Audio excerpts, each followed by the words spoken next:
Hey everybody, hope you're doing well and you've been staying healthy during this crazy COVID year. I'm at a beautiful location here overlooking the Boulder Flatirons. Picking a beautiful location because, as you know, I want to share with you my setbacks as well as my successes with this back fusion surgery. Had a little setback the past few weeks. I'm literally 1 year and maybe 1 month post-surgery, and everything had been going fantastic, to the point where, as I may have said before, I was doing 7-mile trail runs up and down the mountains and have been feeling great. Then about a month and a half ago, I started doing some running drills with a local group who does some interval training on flat roads.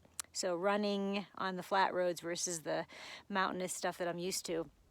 And started getting some pain in my SI joints. That's the sacro-iliac joints. And I'll put a link under the YouTube notes so that you can see the anatomy of where those are. But they're the two bones that are kind of the back of your hips.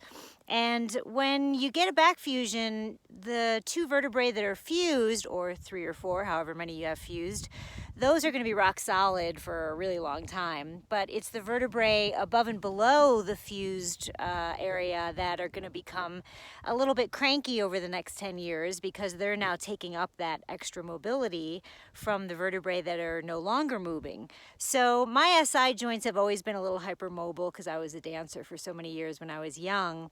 And so I think the flat running on the road and the high intensity of the intervals that we were doing put a lot of stress on my SI joints, and they started just feeling really achy. So I did a lot of research and found that that was the case. They were becoming too hypermobile, and they get cranky when they get hypermobile because they're now taking up the slack from the fusion. And then I went to a physical therapist, and they confirmed that that's what was going on. So I'm going to go back to my mountain running once I give it a few days to calm down. When you're doing running on the flat pavement or flat dirt, which is what I was doing, your leg extends out behind you more than if you're kind of running up and down mountains, where your legs kind of stay underneath you a little bit more. So that leg coming out the back of me, wider stride, actually just a bigger stride, was what's causing the SI joint to become hypermobile.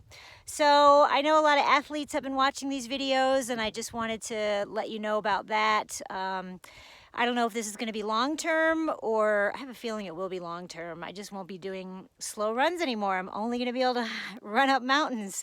So wanted to share that with you. If you have any questions, let me know. I love to hear from you. I'm always getting people asking me more questions, and I've Zoomed with a bunch of you who are either in recovery or thinking of having fusion surgery. So love to hear from you, and take care.